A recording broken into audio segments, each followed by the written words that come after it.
বন্ধুরা, এসএস ক্রিয়েটরের আর একটা নতুন ব্লগে আপনাদের সবাইকে স্বাগত। এখন বাজে বিকেল 4:30 আর আজকের ব্লগটা আমি বিকাল থেকেই শুরু করছি।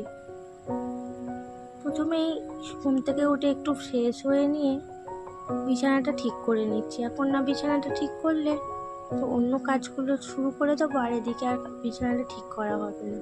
তো বিছানাটা প্রথমে ঠিক করে নিয়ে একটা মাদুর পেতে দিচ্ছি, নাহলে ছেলেকে সন্ধ্যেবেলা এই বিছানার উপর খাওয়ানো পড়ানো, ওই জন্য বিছানাটা প্রথমে ঠিক করে নিচ্ছি।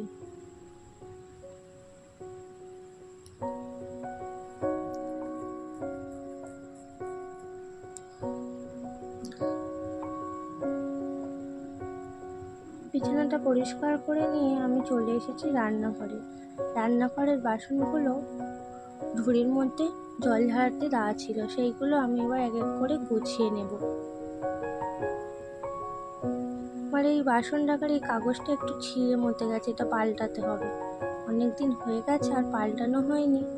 আর জল, এই বাসনের অনেক সময় জল ঝরানো হয় না, গুছিয়ে রাখা হয়, আর সেই জলের এটা পড়ে পড়ে কাগজটা ভিজে ভিজে ছিঁড়ে গেছে, তাই কাগজটা পাল্টাতে হবে।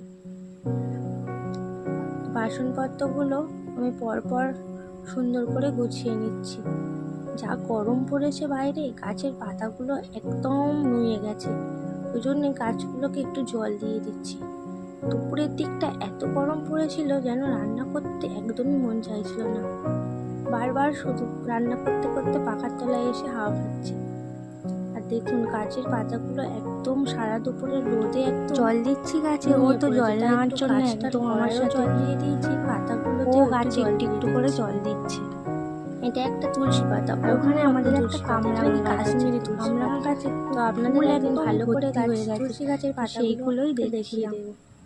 ওদিকেও অনেক রকমের ফুল গাছ আছে, আর এখানে তাড়াতাড়ি বিকেল বিকেল একটু আনাজ, আর আমার ছেলে দেখো, কারণ সন্ধ্যেবেলা ওর ছেলেকে খাওয়ানো, তারপর একটু পড়তে বসাতে হয়, ওই জন্য বিকেল বিকেল আমি যে দেখেছি আনাজ কাটা আটা মাখানো এগুলো সেরে রাখি। তাই আজকের মোচা রান্না হবে, মোচাটাকে আমি কেটে নিচ্ছি। মোচাগুলো এইভাবে কাটলে খুব তাড়াতাড়ি হয়, ওই জন্য আমি একটা বোর্ডের ওপর রেখে ছুরি দিয়ে কেটে নিই। বটি দিয়ে কাটলে একদম হাত মানে আটায়, মোচার আটায় হরহর করে, আর কাটতেই পারি না, তাই ছুরি দিয়েই কেটে নিই, তাড়াতাড়িও হয়ে যায়। মোচাটা কেটে নিচ্ছি, নিয়ে আবার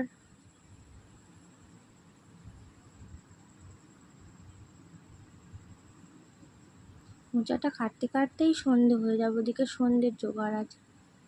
তো অনেকক্ষণ সেই বিকেলবেলা জামা কাপড়গুলো তোলা হয়নি, তাই এসে জামা কাপড়গুলো আগে তুলে নিচ্ছি।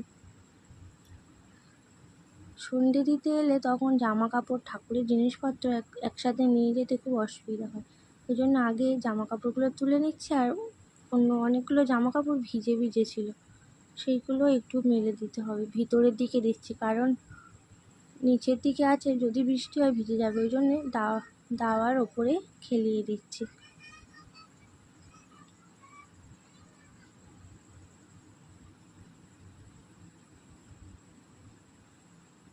দেখুন এদিকেও এগুলো তুলে নিয়ে যেতে যেতে এই সন্ধে হয়ে আসবে। তো ঠাকুরকে সন্ধে দিতে এসছি। শাশুড়ি মা পুজো দেয়, আমাকে সন্ধেটা প্রত্যেক দিনই দিতে হয়। যখন অসুবিধা হয় তখনই শাশুড়ি মা দেয়, নাহলে সন্ধেটা আমি প্রত্যেক দিনই দেওয়ার চেষ্টা করি।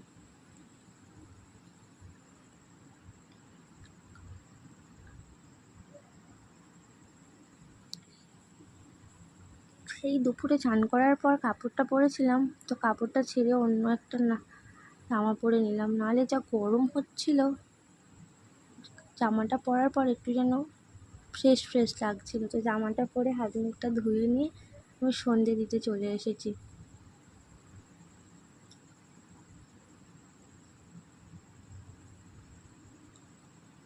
আমাদের রাধাকৃষ্ণের মুখটা একটু, ক্যামেরাটা ভুল ধরা হয়েছে, রাধাকৃষ্ণের মুখটা একটু দেখা যাচ্ছে না, তো লক্ষ্মীনারায়ণকে দেখা যাচ্ছে।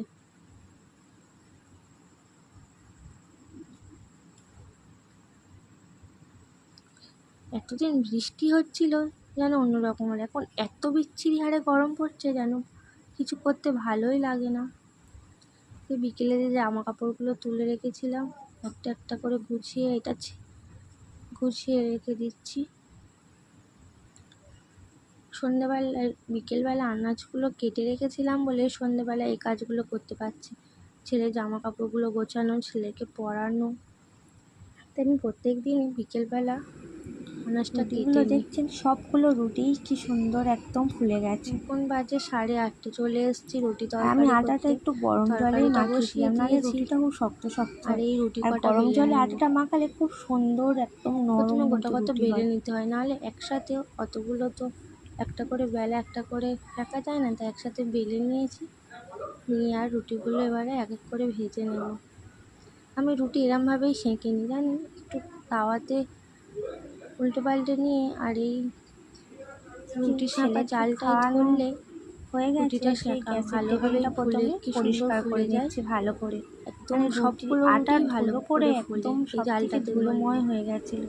তো গ্যাসের এই টেবিলটা ভালো 9:30 করে মতো আগে বাজে, আমার রুটি মুছে তরকারিও নেবো। করা হয়ে নিয়ে গেছে। তারপর গ্যাসের বেসিনে টেবিল যেসব টেবিলও পরিষ্কার করা বাসনপত্রগুলো হয়ে রাখা গেছে। আছে, ওই এদিকে বাসনপত্রগুলো তরকারিটা মাজাও। হচ্ছে, এই রুটিটা করে আবার ছেলেকে বাসনপত্রগুলো খাওয়াতে মেজে নিয়ে যেতে হবে। তারপরে খাওয়া দাওয়া খাওয়ানো করবো। হয়ে গেলে ওদিকে তার শ্বশুরমশাই শাশুড়ি মাকে খেতে দিয়ে দিয়েছি, দিয়ে আমি এই কাজগুলো করছি। গ্যাসের টেবিলটা পরিষ্কার করে রাখলে একটু সকালে দেরি করে ঘুম থেকে উঠলেও অসুবিধা হয় না। তাই গ্যাসের টেবিলটা মুছে নিয়ে এই বাসনপত্রগুলো মেজে রাখবো,